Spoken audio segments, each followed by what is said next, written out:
Yes, Flix Talkers, I understand. I'm probably the small percentage of people that did not see The Accountant 2 this weekend.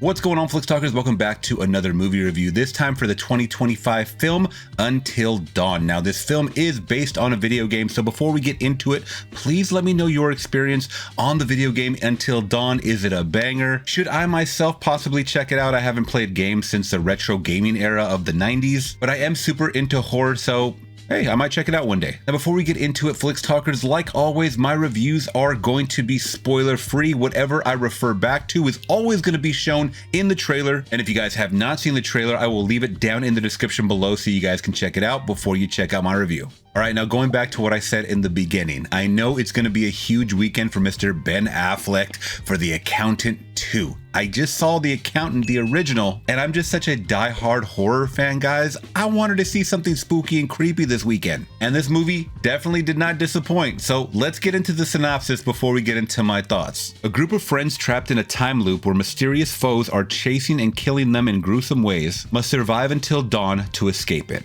Now, I have to keep prefacing this, and when it comes to other movies that are based on previous IP, like a video game, because a lot of you guys say the game is better, don't watch the movie, and yada yada. Okay, I'm going into this strictly as a horror head, and that's how I'm going to judge the movie. So let's get into our cast, our group of meatbags, so to speak. So starting off with Ella Rubin playing Clover, Michael Cimino playing Max, Odessa Azion as Nina, Ji Young Yu as Megan, Belmont Camelli as Abe, and Peter Stormare as Dr. Hill. Now, you guys might not recognize anybody in that group, and I understand it. Other than Peter Stormare, which I recognize because I've seen him in a lot of older movies, you might notice him from his little cameo in John Wick, but in case you guys don't know, that's okay, because this is a fresh face of youngsters to mow down by slashers. That's basically what it is, and I kind of knew that going into this, even though it was based off of a video game. So I think I shifted kind of my review brain, my snob film critic, to kind of tone it down a little bit, because I knew I was going to be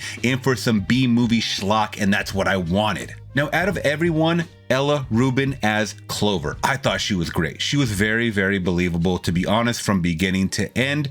Her friends, not so much. They were a bit annoying. They did grow on me as they started to panic, as they started to realize kind of what was happening in this time loop. And let's not forget, guys, this is no longer an original thing to Groundhog's Day. They've done it in Happy Death Day and so many other similar movies since then that have hit the big screen or hit your small screen in your living room. It is a fun concept, and when done well, done right, you can have a good time with it. So that being said, this movie did the Groundhog's Day time loop thing pretty well. I'm not going to give any spoilers, but the kills were very, very satisfying. Starting off slow, then building some steam, and I'm just going to say, bathroom scene, all I'm going to say.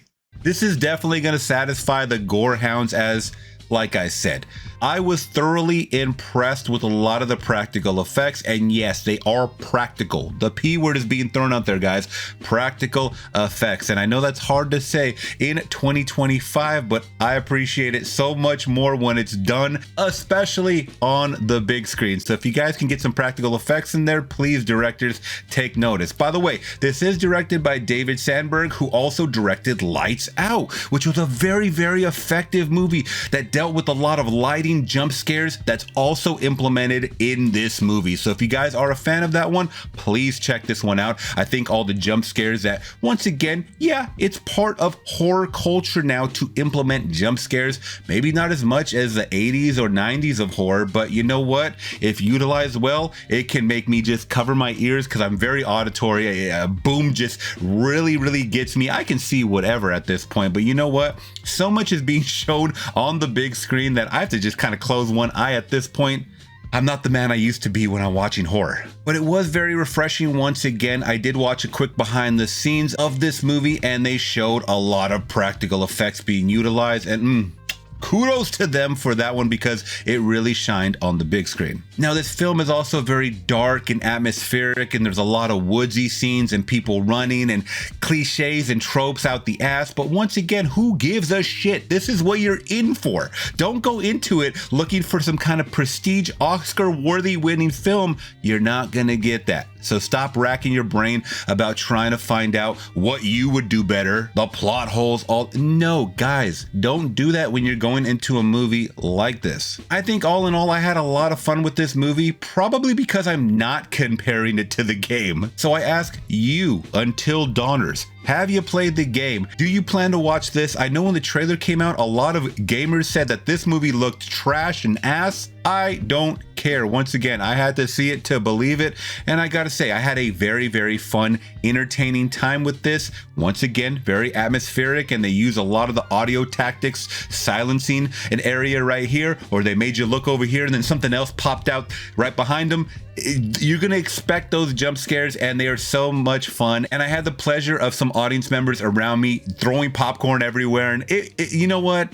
This really made me thankful for renewing my A-list stubs for AMC, man. Like, I'm having a good time going back to the theater this spring and hopefully summer coming up. So once again, guys, if you're into gore, if you're in for a spooky time, I definitely recommend Until Dawn. So all that being said, I think I'm going to give Until Dawn a solid 3 out of 5. It's definitely above average, closer to a 4 if I'm being completely honest, because of all the practical gore on some of these slashers and creatures that go bump in the night. I know some of you guys think I'm crazy for rating this so high, but you know what? I would love to hear your thoughts. Please hit that big thumbs up if you do appreciate mine, and consider subscribing today for more reviews like this and movie reactions here on the channel. I'll catch you guys in the next one. I'm gone.